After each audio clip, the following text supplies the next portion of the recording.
'cause people called me a failure. I'll prove them wrong.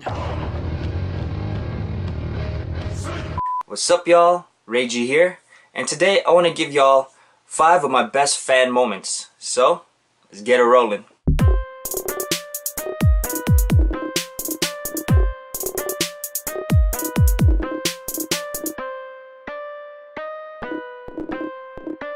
So like I said, today I'm going to give you guys 5 of my most memorable fan moments throughout the years. And keep in mind, these are in no particular order from best to worst or whatever like that. It's just that I'm going to order them in terms of when they happened. Okay, so before we get started, actually, I want to share something with you guys. And it just came in the mail a couple of weeks ago. But unfortunately, I was so busy, I couldn't get to opening it and, you know, showing it to you guys. But I really wanted to hold out and wait to do this on this video, because it's like, it's a fan thing, and at the same time I'm a fan of stuff too. If you guys watch Naruto, there's that scene that they pulled from the movie that they were showing on the TV series as well. And it was this part where Boruto goes to save Naruto with you know, all the Kages and stuff, and Sasuke, and he gets his father's orange sweater jacket, and then right before he gets into the portal, Hinata sees him and she kind of gets a flashback of Naruto. And then during the time they're saving Naruto, Naruto looks at Boruto and he sees him wearing that jacket. It was just very like teary moment for me, very emotional. And I remember after watching that episode, I was like, oh man, I gotta get myself one of those sweaters. I really wanted it ever since I seen it on the that show. So I think it was the day after. No, it was the exact same day I ordered it.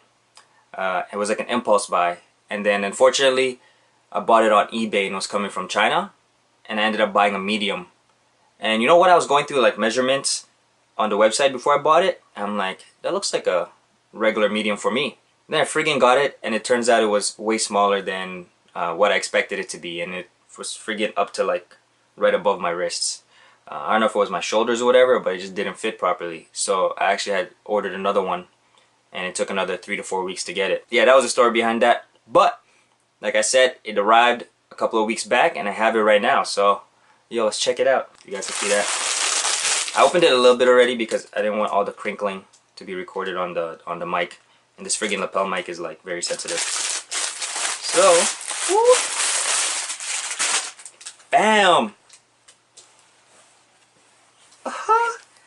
It looks just like the other one, except obviously it's larger. But look, they even got the signs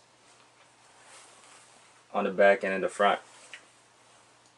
Oh man, there's like hair. I think got my allergies, yo. Let's see if we can put it on. What y'all think, yo? Finally it friggin' fits. Like I said, the other one was like this.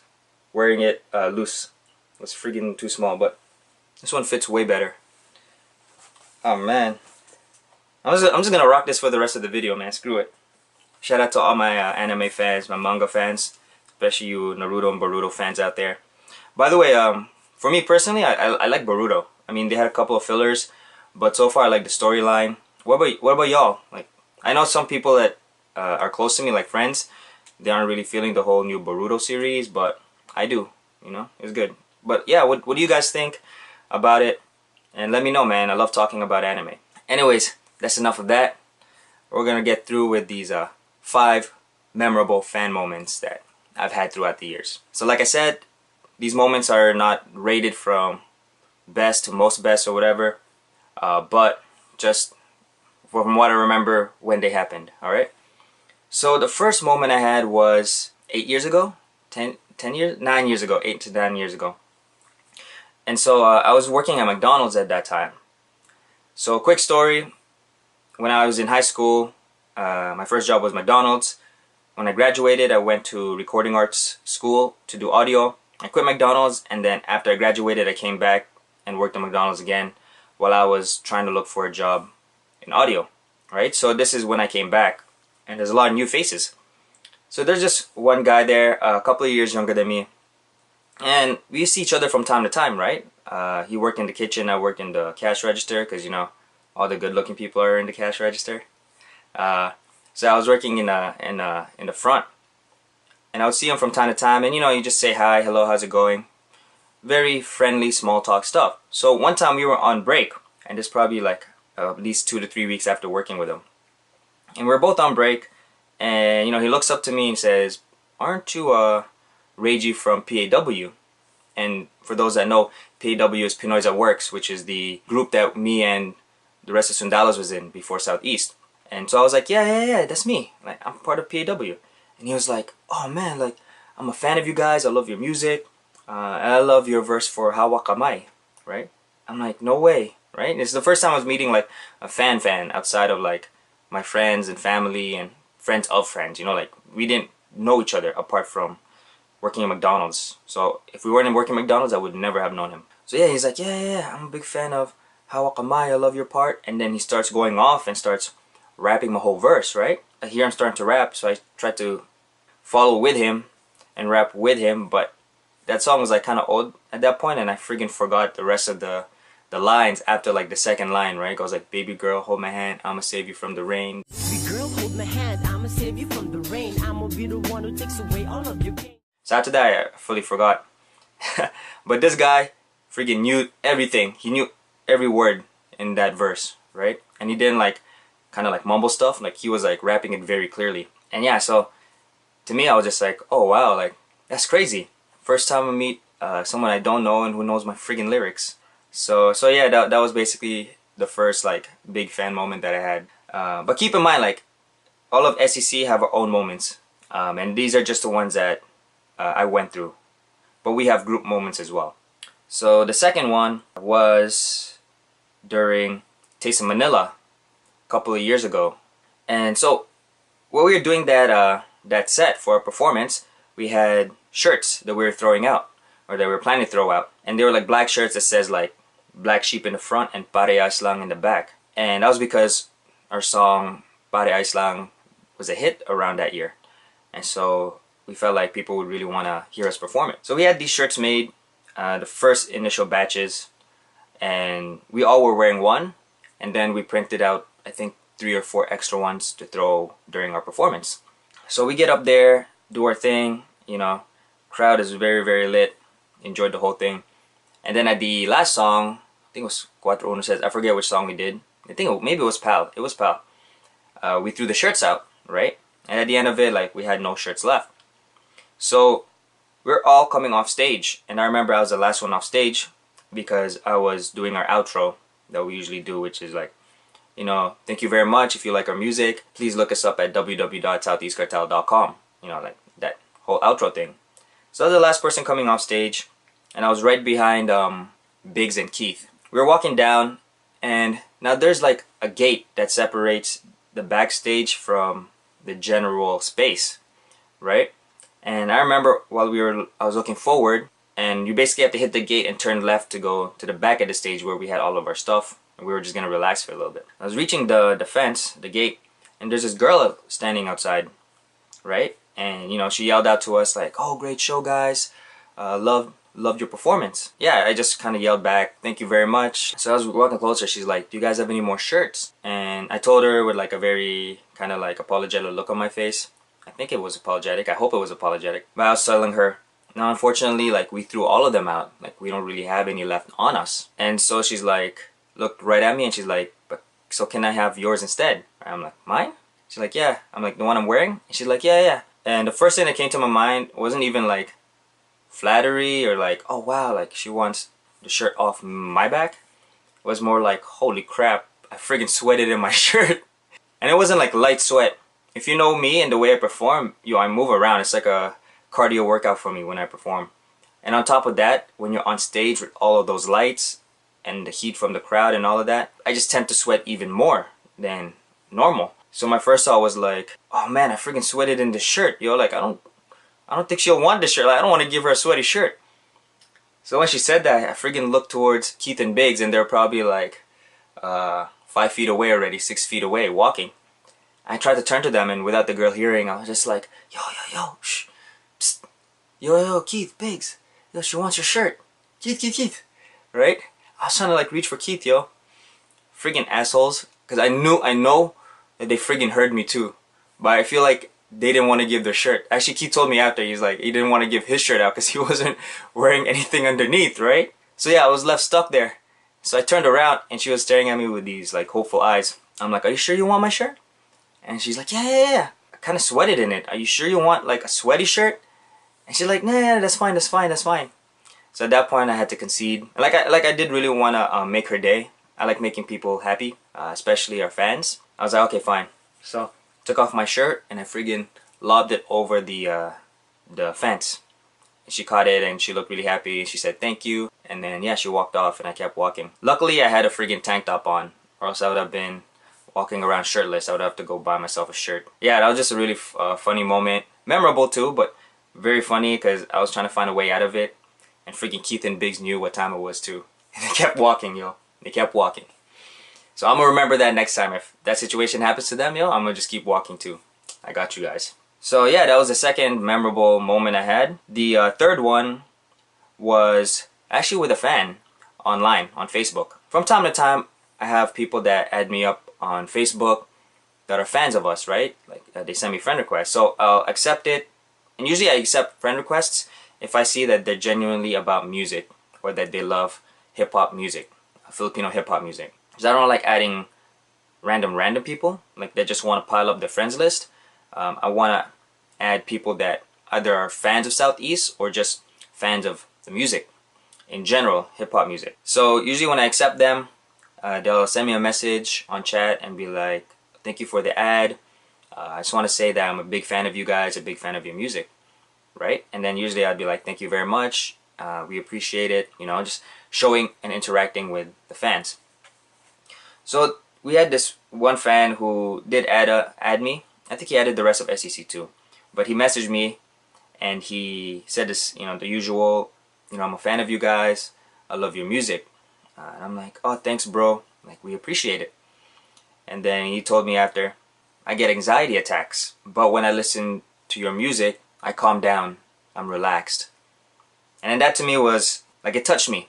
Made me feel a certain way. Yeah, music is music. I mean, if you break it down to the physical thing, it's instrumentals with vocals or whatever it is that you're rapping or singing. All of that stuff, right? That's a physical thing. But then there's also like the personal emotional side or connection with it. For me personally, I went through like depressed times, sad times, angry times, and music really helped me cope with that and helped me and took me from one kind of emotion to another, right? Even during like happy times, I would listen to music because it would amplify that happiness or that energy. And that's me being a fan of other people's music. So when I heard that from him, it's like, wow, like, I can't believe we touched someone like this with our music. I'm a fan and this is the way music affects me. So it's just crazy how we have a fan and our music affects them the same way that music would affect me. That was very touching. I told the rest of SEC too, because I don't know if he messaged them the same thing, but I told him, yeah, like, this is guy, this is what happened. And they were all touched too. Like I said, we all feel the same way with music, right? Both the physical and emotional side of it.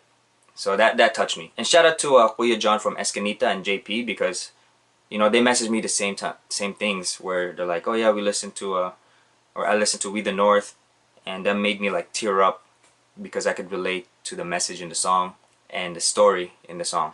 Same thing with JP. He said the same thing, you know. So like those stuff, I mean, I appreciate every comment, every reply from fans, but those just really touch closer to home. Sorry, yo. I don't know if you hear that. My stomach's grumbling. I didn't eat breakfast yet, yo. I'm on that fasting thing.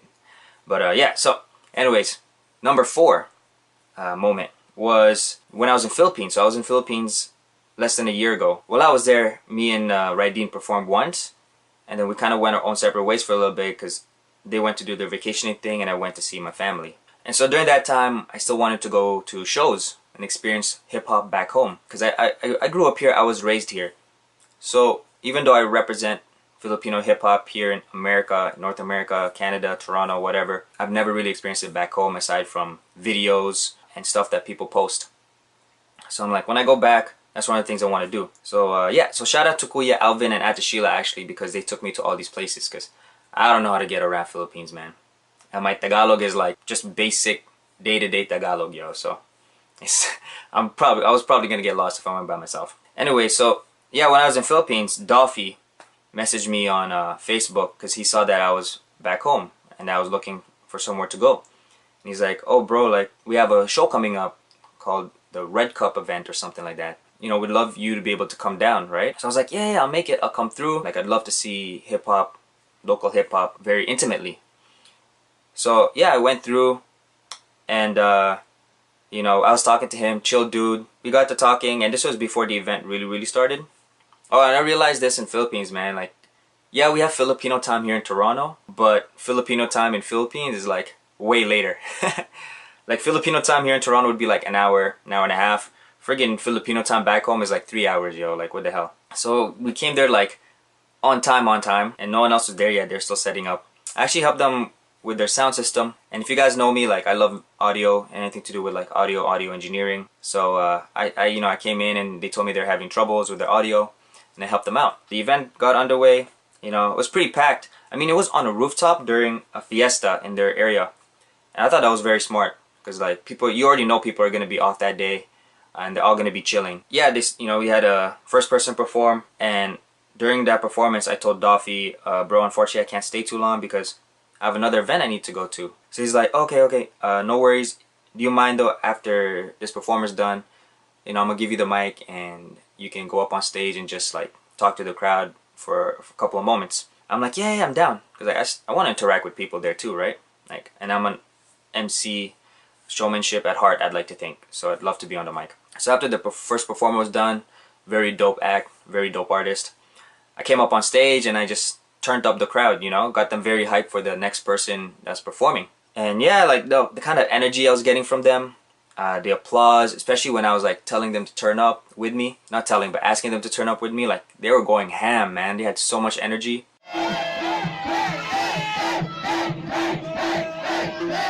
It was, like I said, there's only like 50 or 60 people on the rooftop, and it was freaking jam-packed. But yeah, the energy was crazy. That brings us down to our final moment, fan moment that I've had. And this happened during Taste of Manila like a month ago. A little over a month ago. Actually, come to think of it now, most of my like female fan moments were during Taste of Manila, or all of them were during Taste of Manila. Because I had this other experience actually last year. Freak, man, it's like from top 5 it became like 6 or whatever. We're just gonna title it top 5 moments because like 5 is my favorite number. So we're gonna go back like a year ago during the other Taste of Manila, and we just finished our performance. We were coming off stage, and one of my homies from outside the gate, right? They still have that gate there. Was like yelled out to me. He's like, "Yo, Ray, there's these girls that want to take pictures." So I'm like, yeah, that's cool. Yo, come on in. And we all got them to chill with us backstage to take pictures. And so, you know, I got the rest of SEC. We're like, yo, these girls want to take pictures, blah blah blah blah. So yeah, we took pictures together as a group, maybe like 5 or 6 pictures, and then that was it. You know, everyone's starting to walk away, and I was about to walk away too until I noticed there's like this one girl that was kind of like hanging back, and she said to me, you know, is it okay if I took a selfie with you? So I'm like, yeah, no worries. That's more than okay. So yeah, so we took a selfie, like maybe 2 or 3 selfies. And then when I looked up, like her friends were also waiting, and they're like, "Oh, can we take a photo with you too?" So I'm like, "Yeah, come on in." We ended up taking another set of photos with me and them. And that's when I came to realize I think they wanted to take a photo specifically with me. Maybe I read what my homie said wrong, where they're like, "Yo, Ray, these girls want to take pictures." And like the thing is with SEC, like we all have fans of the group. And I feel like there's also certain fans that lean towards maybe one or a couple of other people in the group. And that's with every single member. Like, we all have fans like that. And I think the most is like Kim, Raygee, because she was already really big beforehand. So she already had like a big following. I was like, wow, like that's just crazy for me because I never had that moment before. I never actually thought I had specific fans of me who wanted to come up and take pictures. And I remember thinking like a certain way, like it was iffy. I told like my girlfriend Nina this, and she was like laughing when I told her like my thoughts on it. You think these girls like are fans of my image, or are they fans of my music? And you think they just like me because of my looks? And yeah, she started laughing because like I'm not really the best looking guy out there. I don't really have a lot of looks. When I used to like go for girls or females, most females are attracted to like looks, money, power, comedy, and some other stuff. I forget. Yeah, I didn't have any of those other things. All I had was like comedy, and I'm not even like really that funny. And you don't really see that part of me on my music videos, SEC's music videos, and all that. But for some reason, I had that sneaky suspicion. You know what? If you guys like me for my looks, I guess it's cool, right? But like, I really do prefer people who are fans of my music and my lyrics. If you're like a specific fan of me, because I'm a musician at heart, and I really love what I do, and for people to be fans of that is like so dope. That was it with that experience. Now let's fast forward to this year, which is a month ago, sorry. And it was during the set. It wasn't even after the set, it was during the set. And basically what happened was, during one of the songs, I was really feeling it. I jumped off stage, right? And I was getting the crowd hype and turned up. And so after that song was Pasaway, you know, I was about to hop on stage again, and from the corner of my eye, I see movement and I hear noise. So I look, and there's like these two girls waving at me and like screaming. So I went up to them, and usually most of my interactions they go like this. I come up to them, they're like, "Oh, we're fans of you guys," or "We love your music." And I'm just like, "Thank you very much." We give dabs or shake hands, whatever, and then that's it. So that's what I was actually really expecting. You know, as I came up to them, both of their faces, like, the eyes were becoming wider and wider and wider. One girl that I noticed a lot because she was screaming the loudest, and she had like the widest eyes from the two. And she was looking like in disbelief when I was walking towards them. And then when I was like right in front of them, she had like this starstruck look. It was like the first time I've ever seen that too. So I came up to them, and like there's no communication that happened. When I got up to them, they just started yelling and screaming even louder, and just staring at me with like starstruck eyes. At that heat of the moment, I don't know what to do. So I was just standing there, and I had like this smile on my face, and they were just like staring at me, yelling, screaming. And one of the girls kind of like reached out like this. It was crazy, yo. It was like, ah, like that. And then I didn't know what to do, so I kind of took my hand and I went up like this. And so she was like this, and I was like this for like a good 2 seconds. We're not even like making contact. We're just like this. Me with a smile and her screaming. So yeah, that was crazy. And then after that 2 or 3 seconds, something clicked in me. I'm like, oh crap, I gotta go back on stage. We have to do a transition to the next song. So I just turned around and I got back up on stage. But yeah, that to me, like, it stuck in my mind because like I've never been in front of like a screaming, starstruck person before. Yeah, it was just crazy. Yeah, so that's basically it. This video actually, it's different from the other videos that I put out just because I didn't have time to do some tutorial videos this week. Like the last weekend alone was a lot of work, a lot of hustle. And I also started training 2 people here in Toronto to start learning how to do live engineering so that I could pass down my knowledge, and that during the events I'm not the only one who can do the sound. There's other people that could take over.